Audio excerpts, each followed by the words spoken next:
Oh, and welcome to Squishy Vision. I just finished watching the first three episodes of Tales of the Empire, which were the path of fear, the path of anger, the path of hate. I think something in that order. Obviously, the path to the dark side.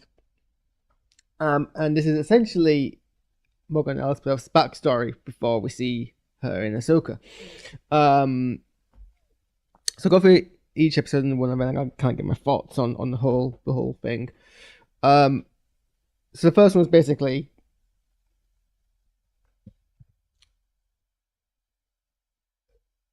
we were seeing the Dathomir and Riches get wiped out by Grievous's invasion. It's an event that we already saw in the Clone Wars, but we saw it from a different angle. We saw it from Morgan Elsbeth's kind of angle, and basically fighting for their lives. Grievous appears using, I think, the new model that they used in a teaser for the Clone Wars finale. People were very excited about that, but really, Grievous has relatively well. He's in it a lot, but he's in a lot of fog and darkness, and he doesn't speak much, and there's no kind of real character work. Not that that's a complaint, but I think people were hyping up his appearance. It doesn't actually go too much, but that's fine because it's not Grievous' story. And in fact, Grievous isn't really meant to be humanized or have much of a personality. He was basically just a horror appearance for Morgan's backstory. So that's essentially what happens. So she's a mother died and everyone else died, and she manages to survive but faint, and I guess that's how she survives. I think she's one of three Dathomirian survivors, apart from um, Ventress and Merrin. See, I'm usually someone's like I know I have differing opinions on fan service, and I think generally as a rule of thumb, unless it serves a story, you should tend to shy away from it.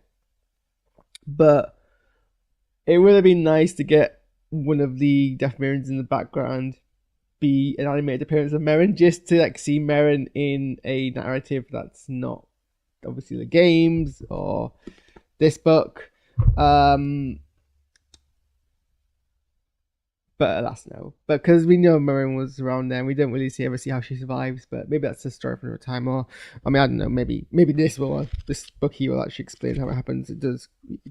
It does. There is a section of it where she flashes back to Grievous's invasion, and it's actually a nice coincidence that I started reading this book before I watched this episode, because Merrin has actually very similar motivations. I won't spoil it too much in case you want to read this book.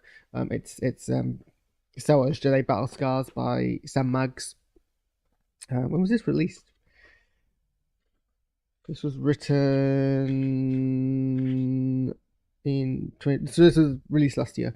I can't really show you it properly because for some reason my chroma key, even though it's green, I mean, I guess I should probably turn it off. Keys out blue for some reason. It's too similar, but that's the book. If you're interested in it, it's all right. It's very much. You can tell this is the writer's third published work. Again, not as a criticism. It's probably how I would write my first couple of books if I ever get to that point in life. Very kind of learned, or practiced rather. But we're not here to talk about Battle Scars. We're here to talk about the first three episodes of this. So it's very simple backstory. She gets picked up by I think hitherto unknown mountain clan. Not sure if they're Night Sisters or just Dathomirians who live in the mountains. They take her in, and they do have some kind of magic powers, but their magic powers seems to be more light side based and dark side based. And it is Merrin's fear, not Merrin, Elsbeth's fear.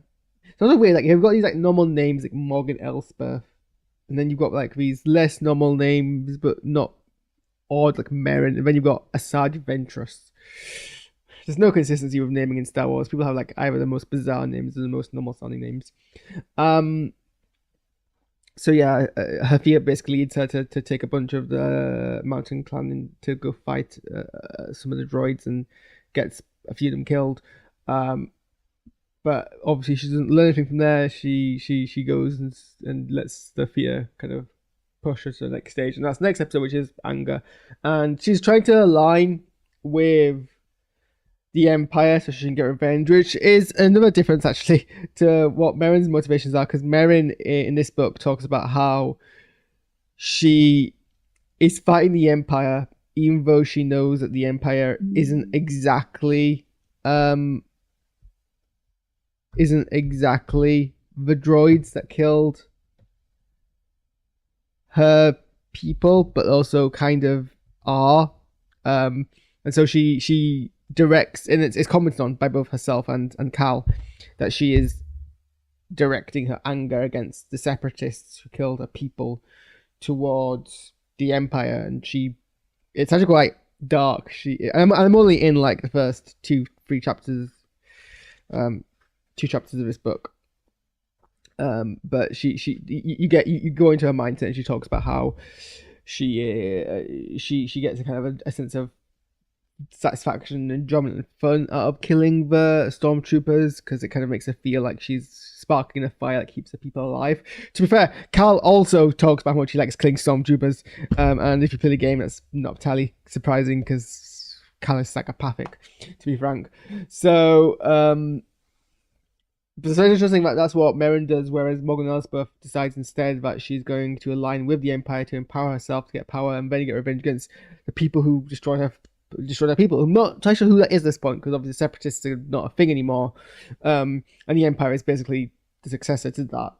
Although how many people really understand that is unclear. Maybe Morgan just doesn't realize that, because obviously that's not what the Empire is trying to pretend, and so only very few people have realized that it was the part of one big kind of scheme. So